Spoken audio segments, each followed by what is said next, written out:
што според вас во овој момент забораваме во кампањата и на што треба да подсетиме или да подсетите за да се изборите место за сонце, како би рекол, во ова битка кон СДСМ и ВМРО и кон ДУИ и ДПА.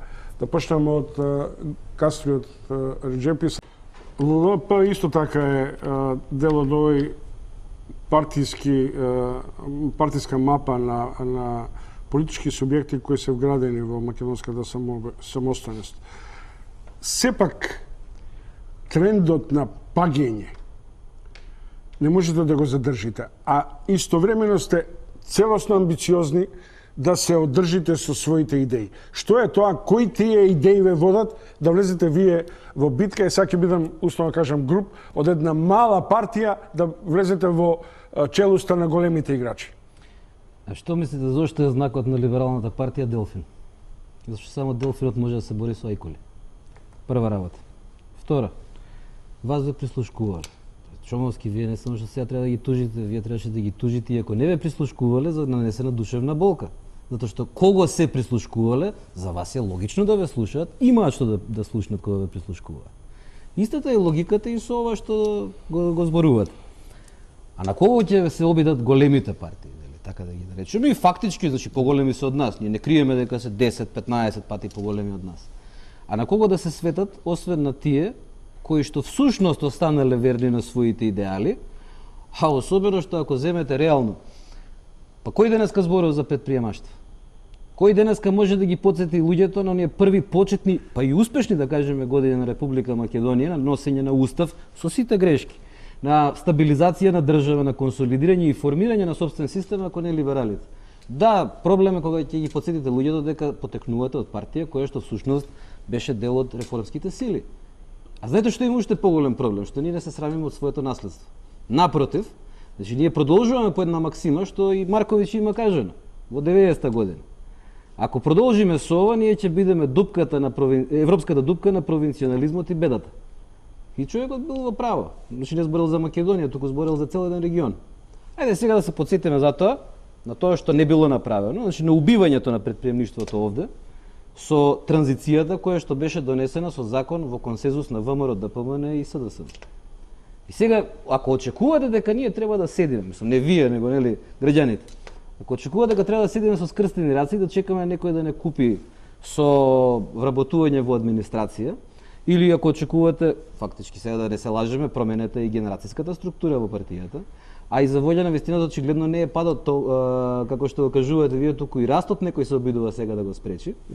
Така што, да, со многу ограничени ресурси, решивме да излеземе на политичката сцена, самостојно, а особено во рамките на една програмска понуда која што сега е заборавена. Значи, овие избори не се за тоа да се отвори уставот, значи ние затоа не си дозволуваме несреќни изјави како оние за потребата од излегување надвор од рамките на рамковниот договор, како што ја кажа лидерот на најголемата опозицијска партија. Не за друго, заради тоа што овие избори се за консолидирање на институциите, за консолидирање на државата, бидејќи вас ве прислушкувале, нас не прислушкувале заради тоа што институциите се уништени, заради тоа што тие се партизирани. Вас ве слушале за да знаат кој гостин ќе го имате, што ќе разговарате со него. Бизнисмени се слушани за да им ги земат бизнисите, за да се штелува берзата во Република Македонија. Кога тоа го споменав пред година дена во вашето студио, сите ме гледаа онака, што има врска ова со економија. Тоа е врската. Така се однесени јавните пари. И тоа меѓу другото е дел од затоа и не сакаат да се обелоденат до 5% акции со кои се располага и се купени во компаниите, бидејќи зад нив стојат капиталите и владечките елити. Секако и како ќе ги групираат после, како ќе ги презимаат фирмите. Освен со некаква генерална конфискација, но тоа е прашање друго. Втор дел, чекајте сега. Па зашто кога излезе нашата платформа во 2014 две партии ја саботираа? За ВМРО не сум изненаден. Зошто беше одбиен нашиот концепт за концентрациона влада минус Груевски, Мијалков, Јанкуловска и така натаму и неговите соработници? Кој ја одби?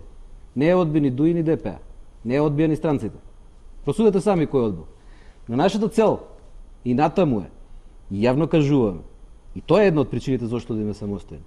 Ние нема да коалицираме ни со ВМРО ДПМН, ни со ДУИ. Вие И ги сте една од повикавме. ретките партии која тоа директно го кажа. Да, и ги повикавме сите.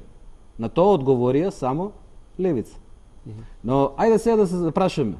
Вчера имав еден дуел во исто во ова студија. Тука таму беше кажано, вика прашувам дали немате намера да одите во коалиција, дали ќе одите во коалиција? Немаме намера. Па може и јас немав намера со Бајле да пијам кафе, ама испив. Втора работа. Денеска слушаме од еден шарен револуционер дека тој немал проблем, на кандидат за пратеник, дека тој немал проблем да коалицира со некој што не е осуден или обвинет, ма макар бил и од ВМРО. Па за тоа ли беше шарената револуција? На принцип ќе се решава. На политика. Ние нудиме за промена политика на овие избори. А за разликите кои што ги имаме програмски, не е проблем, за нив ќе спориме. Ако сакате, еве, со кого сакате овде, со Демири особено имаме огромни разлики. Сега да му дајме уште шанса на Демири да го завршиме кругот и се надам дека беше доволно концизен. Да, ви благодарам. Демири, ве навреков мали, сиромашни со пари, ама богати со идеи. Внесен е некаков ентузијазам и револуционерен дух. Ве нервира, например, оваа изјава, тој не сакаше да го спомне вашиот сопартиец, соборец од шарената револуција, бидејќи го слушам на 24. Ве нервира таква изјава кој се на Богоевски кој сега е во СДСМ? Па добро, да бидам искрен, значи не ја знам таа фактички изјава, јас ја немам видено, ја немам чуено. Сите против лумпен пролетаријатот. Благодарам.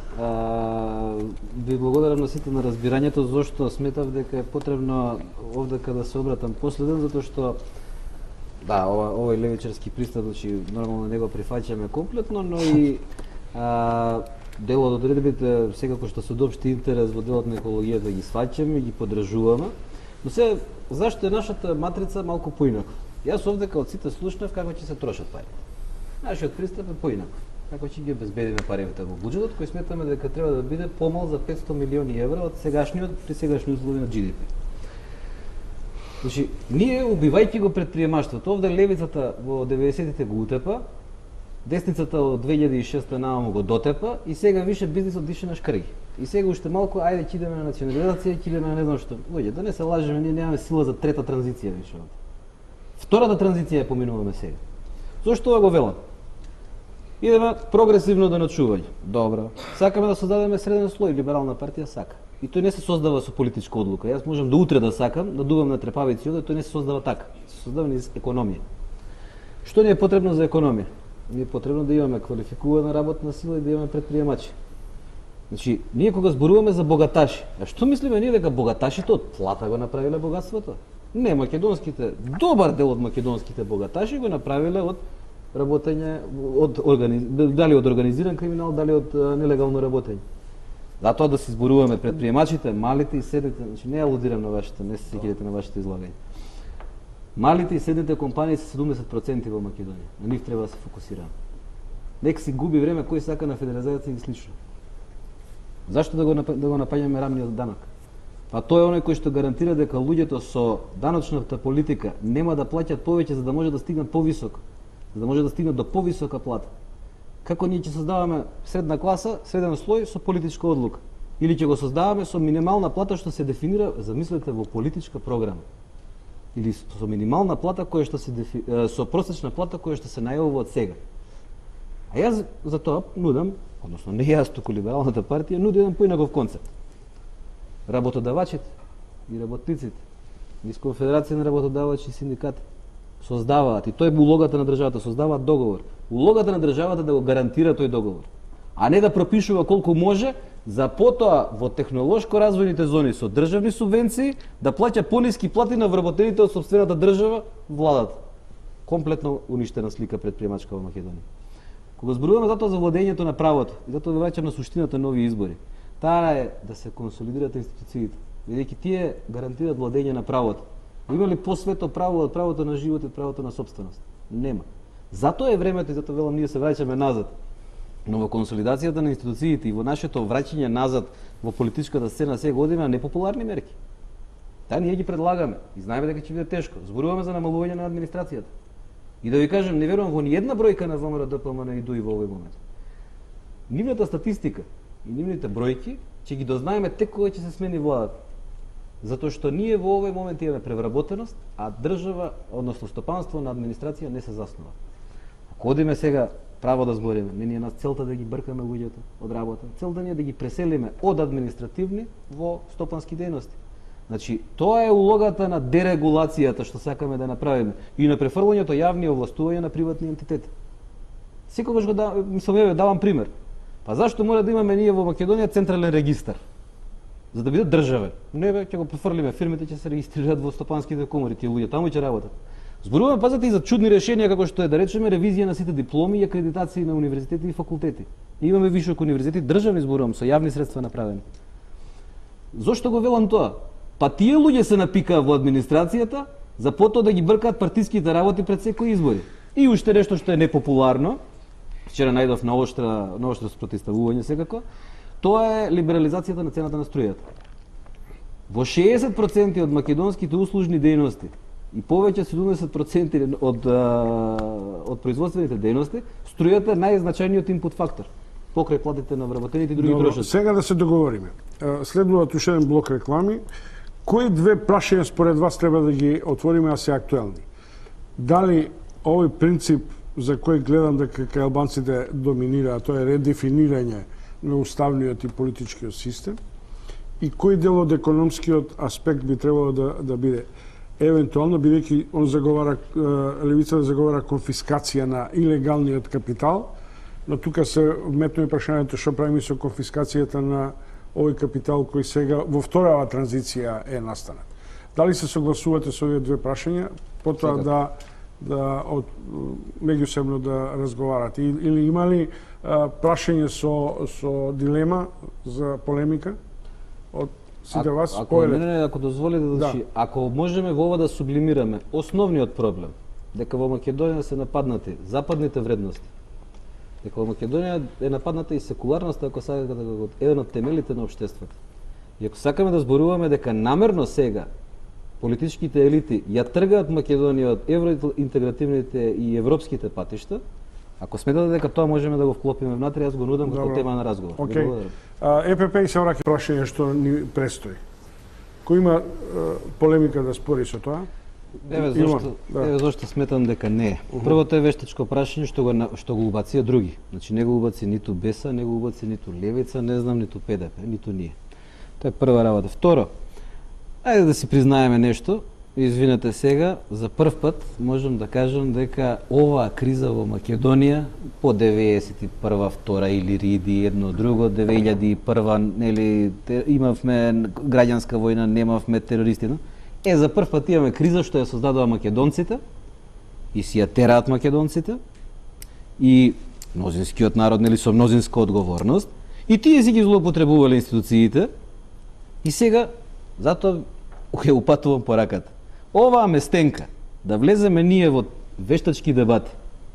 Не бе луѓе, ова е проблем на злоупотреба на институциите и овие избори се за враќање на владењето на правото, за враќање на... Доволно благодарам. Се извинам, само уште една работа. Затоа го уфрлив овде прашањето на интеграциите. И тие се нарушени од оваа состојба, извинете. Демири? Јас фактички имам да кажам. Ние цело време зборуваме како да бараме системски македонци и системски албанци. Значи, ве молам, престанете со тоа. Значи, селата работа овдека ми личи дека за да направиш криза ти треба 2 очи плюс 2 пара уши помножено со еден нос. Немојте веќе. Значи, ова затоа ве прашав прегиска. Поентата е дали ние сакаме да ја имаме ли институции кои што можат политичкиот процес да го тераат натаму за да одиме во било каква промислена реформа.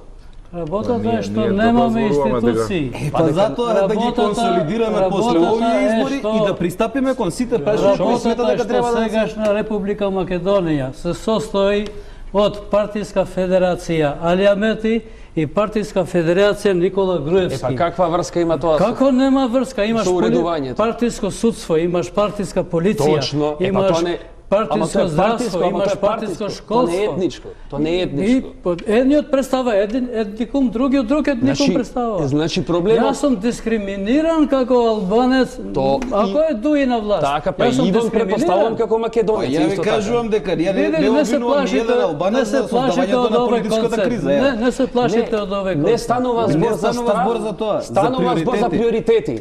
Приоритети, кои приоритети ќе ги решаваме? Не реков јас дека токму државата на е овие избори киднапирана тие од мерки. страна на банда. Повикав, западните вредности и евроинтеграциите се намерно тргнати за овие теми или да доминираат во вокабуларот, а никогаш да не се решаваат, Јас втора или точка на крајот да спомнав дојдеме до тоа. евроинтеграција. И затоа не случајно спомнав прегиска и секуларноста на државата. Да, Одбраната на секуларноста ако е може темелот, бидејќи ние сме денеска изложени на ердоганизам, путинизам политички, изложени сме на ориентално-источна трансформација на политичката матрица во Македонија. Оваа земја или ќе биде западно ориентирана, или нема да ја биде. Значи,